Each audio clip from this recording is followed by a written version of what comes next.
All right, welcome back, folks. This is another Bleacher Report Live. I'm Jake Ellenbogen. Today, this is going to be more topical. We're not reacting to a game that just happened. We're not doing winners and losers. This is going to be kind of similar to the first live stream I did before the season started, in which we did our top 5 bold predictions. This time around, though, it's Matthew Stafford's future. And basically, the question: do the Rams rest or play Stafford after the bye? You know, there's this bye's coming up here. The Rams are 3-6 going into it, and to be honest with you, the bye couldn't come at a better time. This team needs it. Kiren Williams will be back week 12. They don't have him, their star running back. They don't have Matthew Stafford. Of course, he missed the game against the Packers.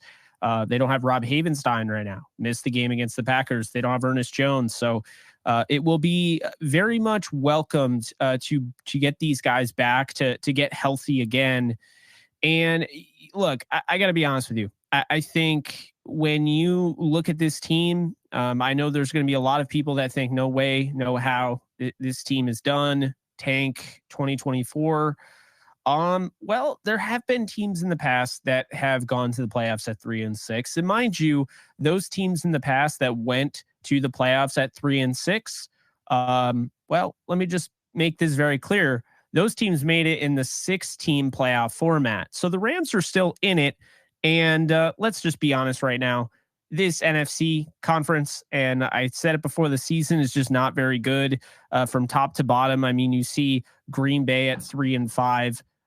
They're not very good. And, you know, the Rams probably would have beat them pretty easily had Matthew Stafford played.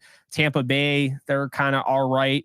Atlanta, Washington, Minnesota Vikings, we'll see what happens. Josh Dobbs has given them some life. The Dallas Cowboys are pretty much locked in, I would say. And then Seattle just got beat 37-3 by the Ravens, a team the Rams beat by 17, and probably the team that the Rams played the best against. So, let's be honest here right now.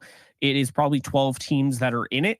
I would say the New York Giants are out. I would say the Chicago Bears are out. I'd say the Arizona Cardinals are out, and the Carolina Panthers are out. So, of course, before you make a decision, you have to think about, you know, where you go from here.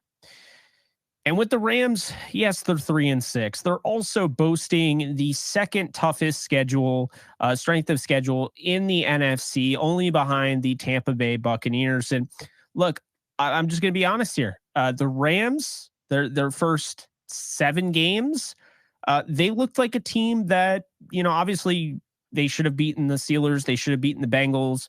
But they looked like a team that was definitely ahead of schedule. They played the 49ers tough. They played the Eagles tough. They beat the Seahawks by 17. They came back in a game where nothing was going right in the second half, showed some adversity on the road against the Colts and won in overtime. They dominated the Cardinals like you're supposed to if you're a good team. So the wheels kind of came off, you know, against the Cowboys and the Packers. But the question is, can the wheels be put back on? Well, the Rams upcoming have the Seattle Seahawks, who they are going up against to start off coming out of the bye. They will not have Kiren Williams for this game, but the question remains, should they have Matthew Stafford for this game? Should they play Matthew Stafford? Should they sit him?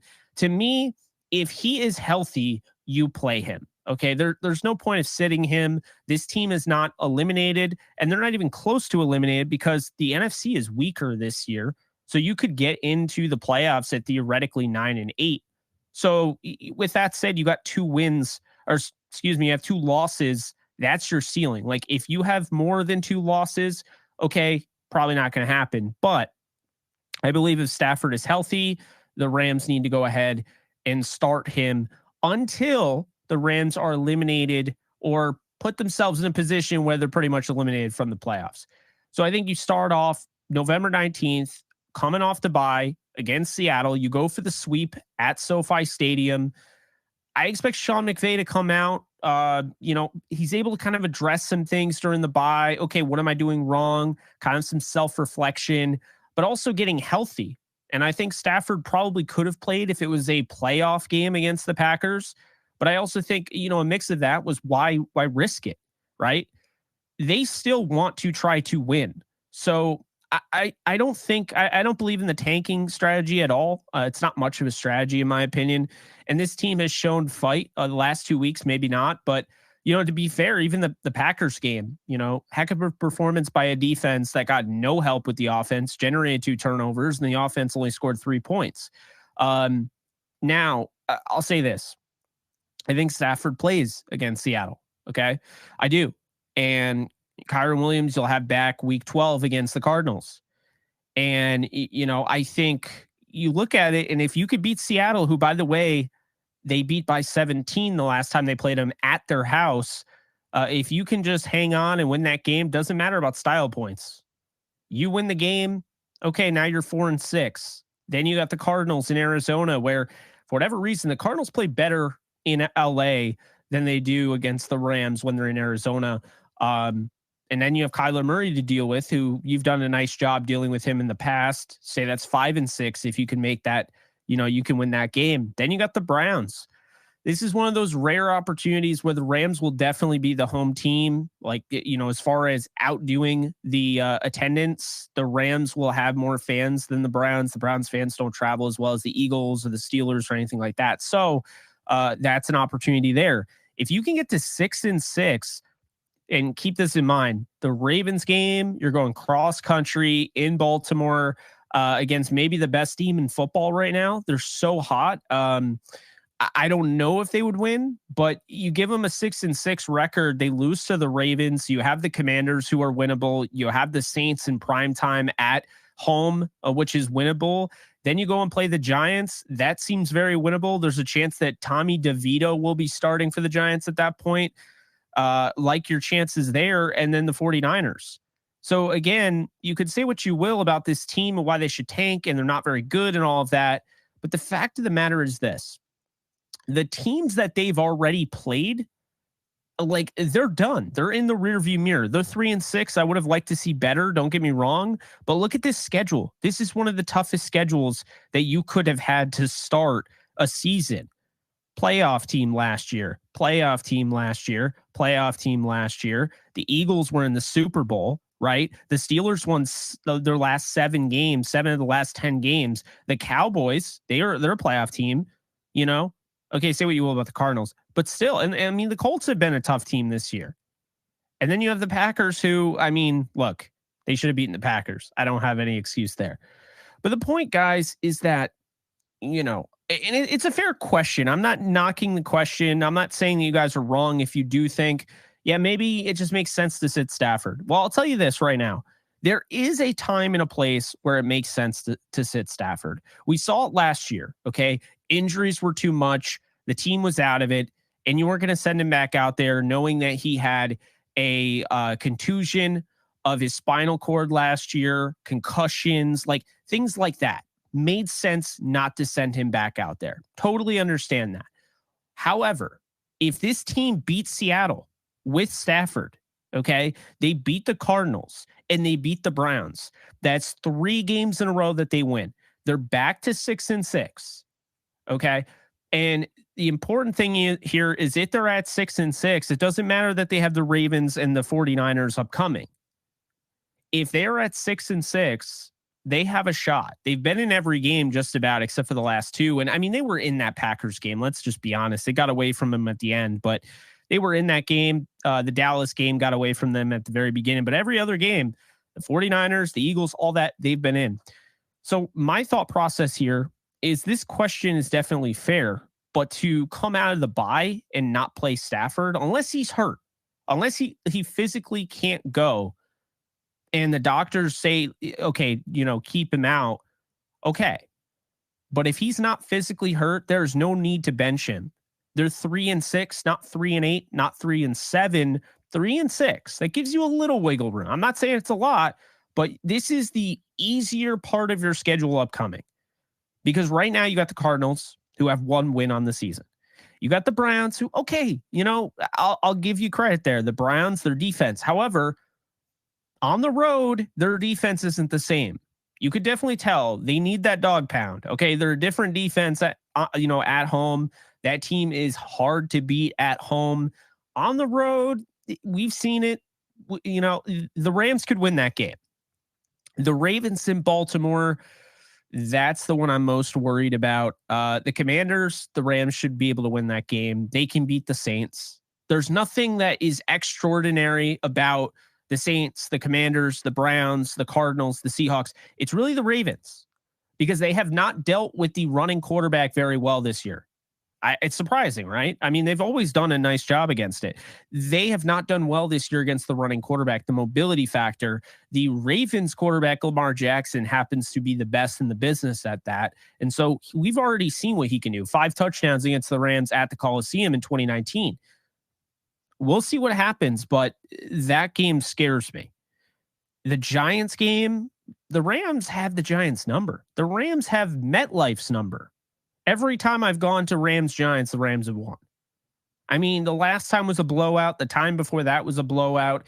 They beat the Jets. They really play well at MetLife. I'm not really worried about the Giants. It's the 49ers game I even think they could win. We don't know how good the 49ers are. They just lost 3 straight. We'll see how they respond. They got the Jaguars coming out of the bye. We'll see.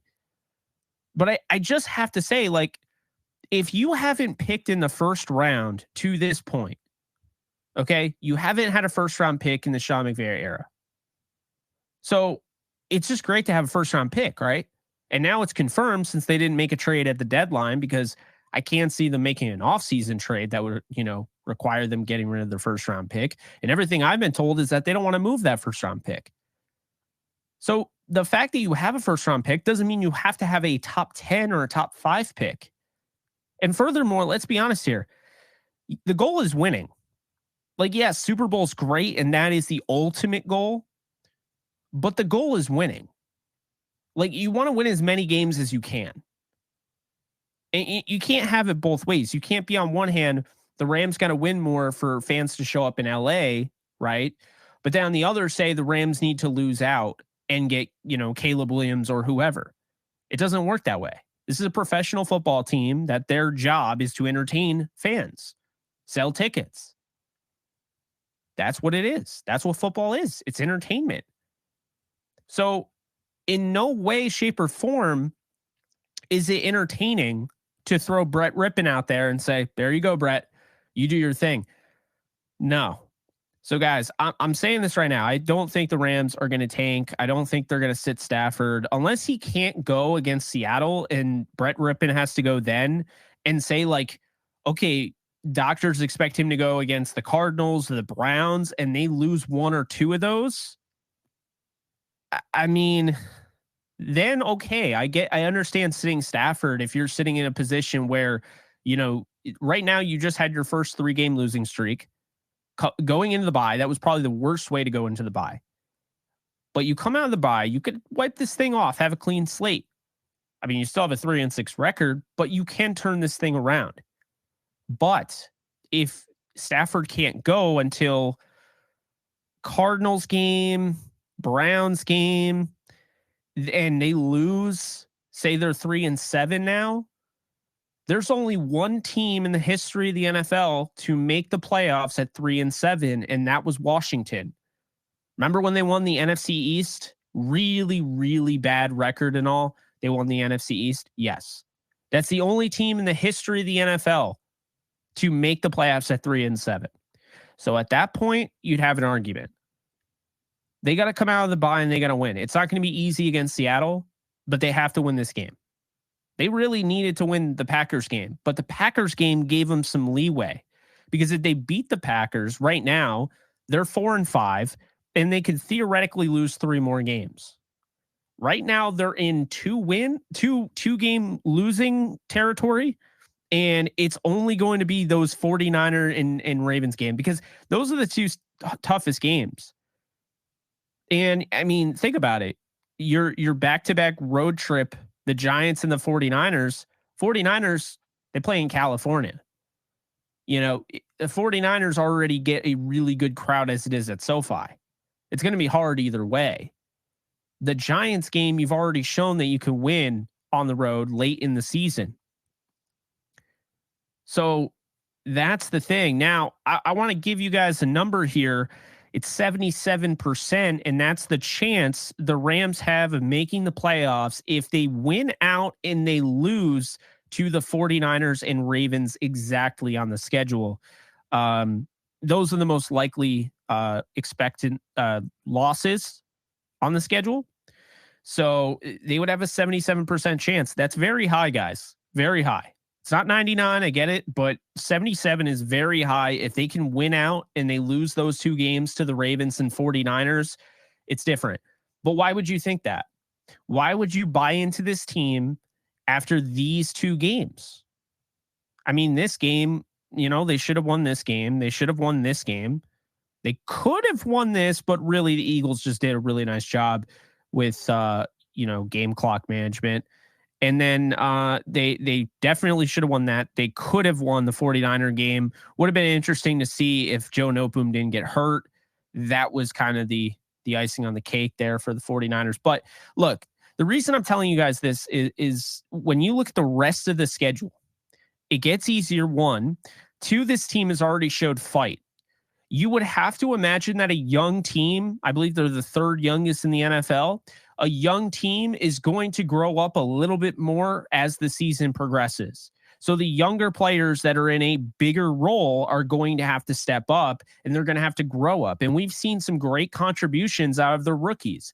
3rd round pick Byron Young, 2nd round pick Steve Avila. You talk about Kobe Turner and Ethan Evans and guys like that. Puka Nacua, of course. And you start to think like, okay, they're getting good contributions. It's already happened. And now we have a bye where you can kind of look everything over, kind of just take that moment to yourself. This is a break. Get ready for the Seattle game. They can do it, folks. This is the furthest thing from a guarantee. Because I mean, let's be honest. Playoffs aren't guaranteed, but they can do this. It's been a lot harder. Like I've seen way worse as far as scenarios and situations the Rams have been in. This is nowhere near the worst scenario that I've seen for them at this point in the season. So it's really up to it. I mean, we're kind of in the same spot as we were last year. This is right around the time last year where the Rams had to make a decision whether or not they were going to play Matthew Stafford. The injuries got to him and they weren't able to play him. But they're going to have to make that choice. And to me, just based on what I've seen, it doesn't feel like Stafford's going to miss any time. He missed the Packers game because, well, it wasn't a playoff game, so to speak. If it was the Super Bowl, he would have played. But I just cannot see him with a 2-week off period not being able to play against the Seahawks. And they're going to need him. So I think Stafford comes back. I think Havenstein comes back. I think Ernest Jones comes back. And I think they can beat Seattle. I kind of believe they're going to beat Seattle. I know it sounds weird. Why would they sweep Seattle? How does that happen? But look, I don't really think Seattle is that great this year, if I'm going to be honest with you. I mean, just like kind of looking at their season, they've had some moments where, yes, they beat the Lions 37-31, but then they beat the Panthers by 10. Panthers aren't great. They beat the Giants. They lost to the Bengals. They barely beat the Cardinals. They barely beat the Browns. And then they get eviscerated by the Ravens. They haven't played a ton of great teams. So, I'm not looking at Seattle like this is going to be like a David versus Goliath matchup. The Rams are their equals. I mean, the Rams, as far as we're concerned, already beat them by 17 on their turf. And now they're coming to the Rams turf and they're coming off the bye. So again, we'll see, but I'm not about to just, talk how great Seattle is after they just lost 37-3 to the Ravens. And really none of their games have been super impressive outside of their win against the Lions. So that's how I would say.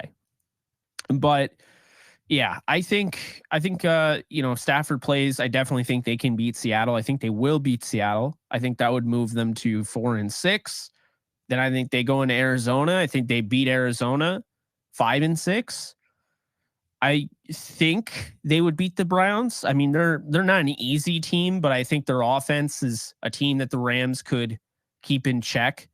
And another thing, guys, a big thing here is going into the bye. I think Sean McVay is going to be able to see things that he wasn't able to do before. That I really can't stress that enough. It's so much easier to fix something with your offense, to fix anything in the NFL, when you get a week to do it and you don't have to game plan for the next team. The problem is the NFL's this. You play Sunday, Monday, you get a chance to kind of recuperate a little bit, so much so. But then, even on Monday, you're still getting ready for the next team. You don't really get a chance to really digest it. You watch the tape and that kind of coincides with how you want to game plan for the next game. But for the most part, you don't get a ton of time to isolate certain areas of the offense that didn't work and the defense and just fix it. And so I'm really curious to see, how they come out of the bye, because I think this is a golden opportunity for Sean McVay to fix some things. And there are things that need fixing. I mean, the question we got to ask ourselves is, how did this offense that looked so good at the beginning of the season with two, wide receivers that no one really expected to be as good as they looked, Tutu Atwell and Puka Nacua, 5th round rookie, but they looked great. The offense looked really good. They were moving the football. There's, moving the football in the Niners, moving the football in Seattle. So what changed? Because when Cooper Kupp comes back, all of a sudden this offense looks very bland. It looks predictable, doesn't look creative. It's not fun to watch. What happened? It's not like Stafford's playing any less than what he was doing before. Stafford's still a very good quarterback playing at a high level that the stats don't show. The tape shows it. Was it his hip injury against the Colts? I don't know. I mean, you can't really blame the Cowboys game. I thought he played as well as he could have in the Cowboys game, considering he banged his thumb up early on in that game. But no, I think that's something that Sean has to figure out. Why did this team get worse when their Triple Crown wide receiver came back? Why did this offense get worse? Why did they get more bland? I think that's something he's going to have to go under the hood and figure out. Another thing he mentioned, or Cooper Kupp mentioned, teams are showing different looks. They're deviating from the film every time the Rams face them. So how does that look? Do you change up what you're doing? Do you take less of a, simple approach to attack what they show on film? I think we're seeing a lot of that. I think teams have figured out kind of how the Rams do things, and they're adjusting. They're showing different looks, defensive looks, because they know how things are working. So, look, again, not going to be easy. I'm not saying it is. I do think the Rams healthy beat Seattle coming off the bye. I think they beat the Cardinals. I think they beat the Browns. I think they lose to the Ravens. That would put them at 6-7. I think they beat the Commanders 7-7. I think they beat the Saints and the Giants. That would put them at 9-7. And then I think they lose to the Niners. That would put them at 9-8. That's what I see. I really do think this team's a lot better than people give credit. I think it's way too early, 3-6, to say tank the season. This team's a bottom 5 team. And the reason I say that is because I understand wins and losses are all that matters, no style points. It does matter, though, deficit. If you're getting trounced, if you're getting destroyed left and right, that tells me something. But to me, when you see this 30-13 win over the Seahawks, 30-23 to the Niners, 19-16 to the Bengals. By the way, the Bengals look like one of the hottest teams in the AFC currently. A 29-23 OT win against the Colts, 23-14 against the defending NFC champions, a blowout win against the Cardinals, a 7-point loss to the Steelers. And I mean, we could go in on that because that wasn't great. The officiating was bad in that game. And yeah, we could go on about that. But the point is, this is why people are complaining and are worried. You see the 43-20 game against the Cowboys, and you see the 20-3 game against the Packers. 20-3 does not indicate how close that game was at all. And it shouldn't have been close. The Packers are that bad. They didn't close the game out until the very end, despite the fact that Rippon couldn't throw. They didn't buy into Rippon at all, and the Rams couldn't run the ball because all the Packers did was stack the box with 8 and 9 guys. It's incredibly difficult to run the football when you have 8 and 9 guys in the box. Defense still forces 2 turnovers, and the offense only gets 3 points out of it. And you could also throw in weather conditions. This game is one of those, the Cowboys game, the 43-20 is one of those games that just kind of snowballs, and it's okay. If you have one of these games on your resume Fine. There are Super Bowl champions, multiple Super Bowl champions over the last 10 years that have had 20 plus point losses. And this is what kind of strays people away from picking them, is that people get too much into one game. They let one game affect them. To me, the Cowboys game is the reason why so many people are in Tank City right now. But when you really think about it, this team has been in every game except for the last two. They were in the Packers game. So really just the Cowboys game they weren't in. And yeah, there were some things that also kind of went against the Rams in that game. But when I'm looking at these games upcoming, it's an easier road than early on in the season. You're not playing, you're not playing anywhere near as many playoff teams as you did in the last part of the season. And now you can focus, okay, are you going to get healthy from this bye? I mean, I think a big thing here also is getting Kiren Williams back. I think having him back is going to be huge. It's not to say Royce Freeman and Darrell Henderson are struggling, because I think they're playing pretty well considering. But I think with Kiren Williams, those 6-7 yard runs you're getting out of a Henderson or Freeman, I think turn into potential long gains and explosive plays with a guy like Kiren Williams, because he doesn't necessarily have a ton of power. But what he does is he's able to use that leverage, that center of gravity, and he's able to bounce off defenders. He's got great contact balance. And we saw it in the Cardinals game. He had multiple explosive runs in that game. And I think that's something the Rams are needing. In addition to that, the Rams are needing more creativity on the offensive side. They're not using Tutu Atwell enough. They're pretty much using him as a decoy right now. So guys, again, I think the Rams can do this. I think 9-8, moving forward, again, anything is possible. And if Stafford doesn't play, throw that 9-8 prediction out the window. But I think if you get a healthy Rams team here, they can beat Seattle, go one more week without Kiren. And then the Cardinals are not going to want to see Kiren after the last time they saw him. He had 158 yards on the ground. The Browns are going to be a tough game. That defense is good, but I also think the Rams defense is good enough to slow down that Browns offense that kind of goes all over the spectrum a little bit when you look at the Browns. I think looking at the Browns so far this season, they had the 27-0 blowout of the Cardinals. Clayton Tune on the road, making his first start. That wasn't really going to go well. They lost to Seattle 24-20 on the road. They barely beat the Colts 39-38 on a controversial call. They did beat the Niners 19-17 at home. They got destroyed by the Ravens 28-3 at home. They destroyed the Titans at home 27-3. They lost to the Steelers on the road, and they destroyed the Bengals at home. I think this is a team that's way better at home, and so that's why I think the Rams do have an advantage there. I just think when you look at the Ravens, they're one of the best teams in football right now. I believe they are the number 2 seed in the AFC. I think there's a chance they get that 1 seed. They're playing as good a football as anybody. The defense is good, but also just look at the offense. Now you have Keaton Mitchell to have to worry about, the UDFA East Carolina running back. So, the Browns, I think they definitely have a chance to win that game. The Cardinals, the Seahawks, Ravens is going to be tough. Commanders, what are the Commanders really? I mean, they're a team that barely beat the Broncos. They're a team, okay, they beat the Patriots yesterday, but they're kind of all over the place. And I think, people really look at those games against the Eagles. Now they played them tough and don't really look at the history. And also those rivalry games, it's kind of out the window at that point, because we know how rivalry games are. Those games can be close and whatnot.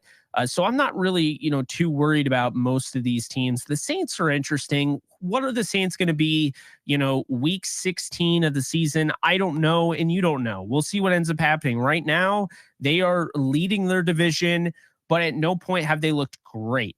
They've looked good enough, but at the same time, Tyson Bagent threw 3 interceptions and they lost that game by a touchdown. Okay, so the Saints don't look amazing. They're also going to be on the road. And then the Giants, they're playing Tommy DeVito. So, I mean, guys, this is real. Like, I'm not, conjuring this out of thin air. 9-8 is real.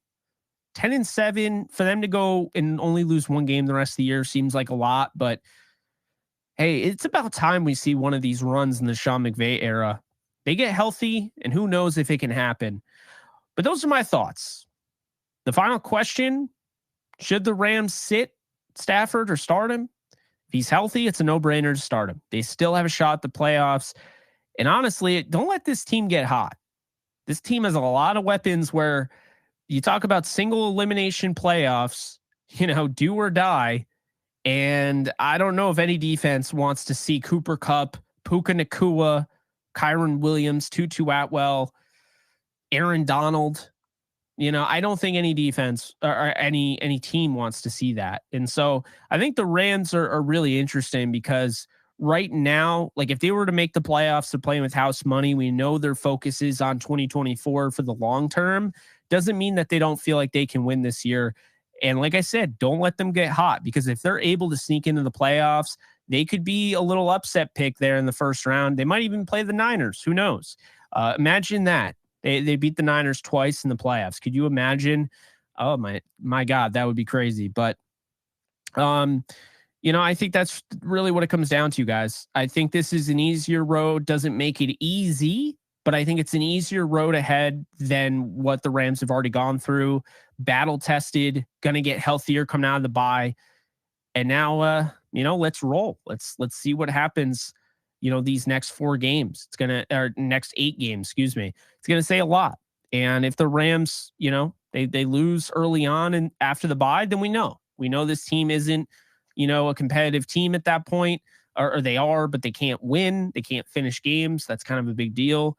And if that's the case, then okay, then you sit Stafford. If they lose 2 more games, you sit Stafford. If they lose 2 of their next 3, you sit Stafford. But yeah, that's going to do it, folks. I appreciate you guys for tuning in. I'm Jake Ellenbogen. You can follow me on socials at JK Bogan. You can also follow me on the Bleacher Report app at JK Bogan as well. And I also have a YouTube channel where I cover the Rams. That's where I have most of my content. That's just Jake Ellenbogen or at JK Bogan 15. But I'll see you guys soon. You guys enjoy the bye, and everyone take care. Later, folks.